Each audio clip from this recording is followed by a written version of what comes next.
స్వేచ్ఛ, దాని పరిమితులు. స్వేచ్ఛ అంటే మనకు నచ్చినట్టు చేయడం కాదు, మన వల్ల ఇంకొకరికి నష్టం జరగకుండా జీవించడం. స్వేచ్ఛకు హద్దులు లేకపోతే అది స్వేచ్ఛ కాదు, స్వైరాచారం. మన దేశం మనకు స్వేచ్ఛ ఇచ్చింది, మన కుటుంబం మనపై నమ్మకంతో స్వేచ్ఛ ఇచ్చింది, సమాజం కూడా మన నిర్ణయాలు తీసుకునే హక్కు ఇచ్చింది. కానీ ఆ స్వేచ్ఛను ఎలా ఉపయోగిస్తున్నాం? నచ్చినట్టు మాట్లాడడం స్వేచ్ఛ కాదు, ఎదుటివారి మనస్సును గాయపరచకుండా మాట్లాడడం నిజమైన స్వేచ్ఛ.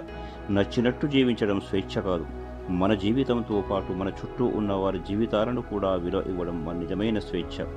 రహదారిపై వేగంగా వాహనం నడపడం నీ స్వేచ్ఛ కావచ్చు, కానీ ఆ వేగం వల్ల ఒక అమాయకుడి ప్రాణం పోతే అది స్వేచ్ఛ కాదు, బాధ్యతారాహిత్యం. సోషల్ మీడియాలో ఏదైనా పోస్టు చేయడం నీ హక్కు, కానీ అది ఒకరి గౌరవాన్ని దెబ్బతీస్తే ఆ హక్కు తన విలువలను కోల్పోతుంది. ప్రతి హక్కు వెనుక ఒక బాధ్యత ఉంటుంది, ప్రతి స్వేచ్ఛ వెనుక ఒక పరిమితి ఉంటుంది. నదికి ఒడ్డులు ఉన్నంత వరకే అది అందంగా ప్రవహిస్తుంది, ఆ ఒడ్డులు దాటితే వరదగా మారి నాశనం చేస్తుంది. అలాగే మనిషి స్వేచ్ఛ కూడా విలువలతో, బాధ్యతతో, క్రమశిక్షణతో ఉన్నప్పుడే అందంగా ఉంటుంది. గుర్తుంచుకో, నీ స్వేచ్ఛ ఎదుటివారి స్వేచ్ఛ ప్రారంభమయ్యే చోట ఆగాలి.